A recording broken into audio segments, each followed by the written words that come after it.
Castle Dracula, morning of May 16th, 1888.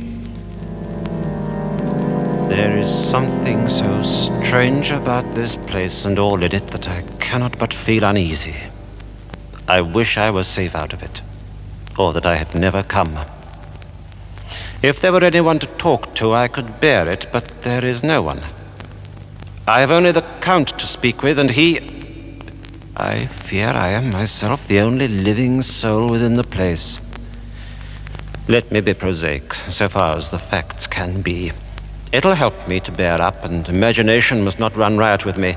If it does, I'm lost. Let me say at once, where and in what strange way it was first intimated to me that my journey here might end more strangely than it began.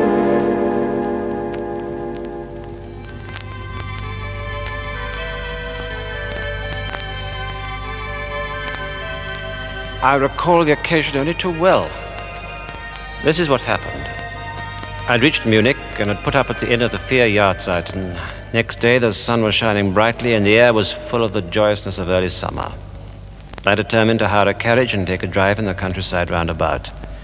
Just as we were about to depart, Herr Delbruck, the landlord, came down to the carriage and spoke to the coachman.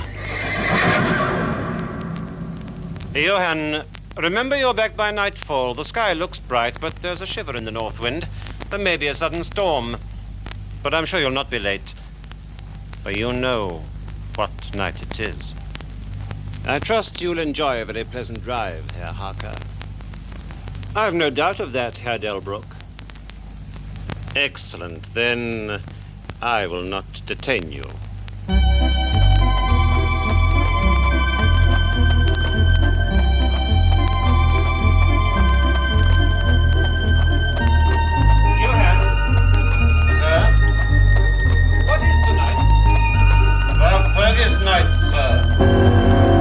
Every now and then the horses seemed to throw up their heads and sniff the air suspiciously. The road was pretty bleak, for we were traversing a sort of high, wind-swept plateau. As we drove, I saw a road that looked but little used and very inviting. Johann, stop a moment. Yes, sir. Whoa there, whoa! I think I'd like to drive down that road. Over to the left there. It is really not very interesting, sir. All the same, I would like to see where it leads. Much better not, sir. Much better not. Well, Johann, I want to go down this road. I shall not ask you to come unless you like. But tell me, why do you not want to go? It is Walpurgis night, sir. Walpurgis night. But what... A wolf, sir? Sounds like a wolf.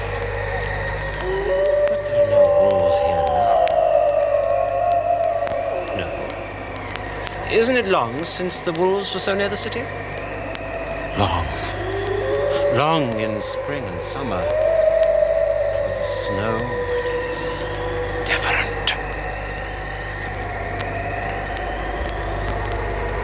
Sir, the snowstorm comes before long. The wind turns cold. Tell me, Johann, about this place where the road leads. It is unholy. What is unholy? The village. Then there is a village. No. No one lives there for hundreds of years. But you said there was a village. There was. Well, where is it now? Sir, Walpurgis night. Get back into the carriage, sir, while we have time. If you're afraid, Johann, go home. I shall return alone. The walk will do me good. Go on home, Johann. Walpurgis night is nothing to do with me. He turned his horses towards Munich and went slowly along the road for some time. Then there came over the crest of the hill a man, tall and thin, when he drew near the horses, they began to jump and kick about, then to scream with terror. Johann could not hold them in. They bolted down the road, running madly away. I watched them out of sight, then looked for the stranger, but I found that he too had disappeared. The ground I passed over now was much more picturesque, with the charm of beauty over all. I took little heed of time, but presently the brightness of the day had gone. The air was cold, and the drifting of clouds overhead was more marked. They were accompanied by a sort of far-away rushing sound, through which seemed to come at intervals that mysterious cry which Johann had said came from a wolf. As I looked, there came a cold shiver in the air, and the snow began to fall.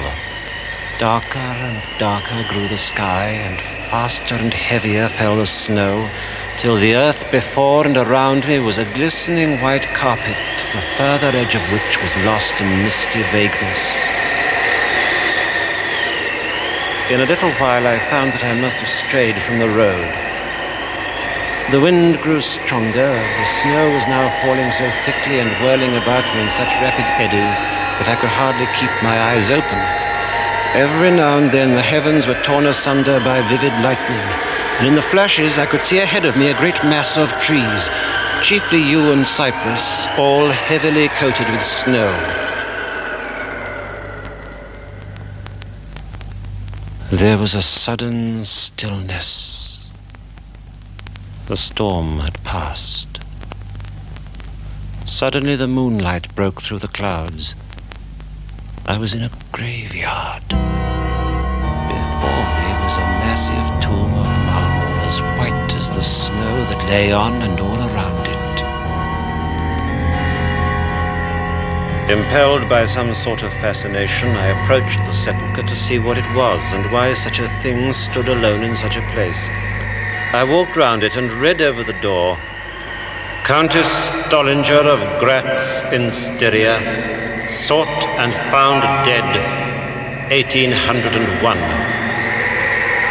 On the top of the tomb, seemingly driven through the solid marble, was a great iron spike or stake.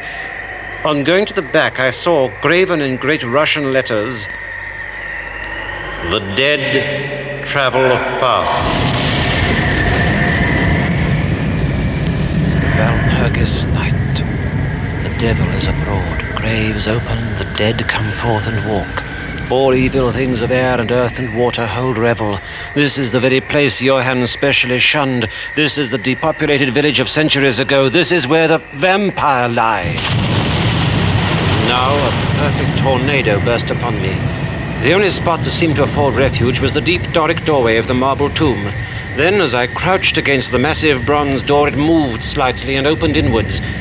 I was about to enter when a flash of forked lightning lit up the whole expanse of the heavens. In that instant, I saw a beautiful woman with rounded cheeks and red lips, seemingly asleep. Another blinding flash struck the iron stake that surmounted the tomb and poured through to the earth, blasting and crumbling the marble in a burst of fire. Lapped in the flame, the dead woman rose for a moment of agony, and her bitter scream of pain was drowned in the thunder crash. The last sight that I remembered was a vague white moving mass, as if all the graves around me had sent out the phantoms of their sheeted dead, and that they were closing in on me through the driving hail, while the air reverberated with the howling of wolves.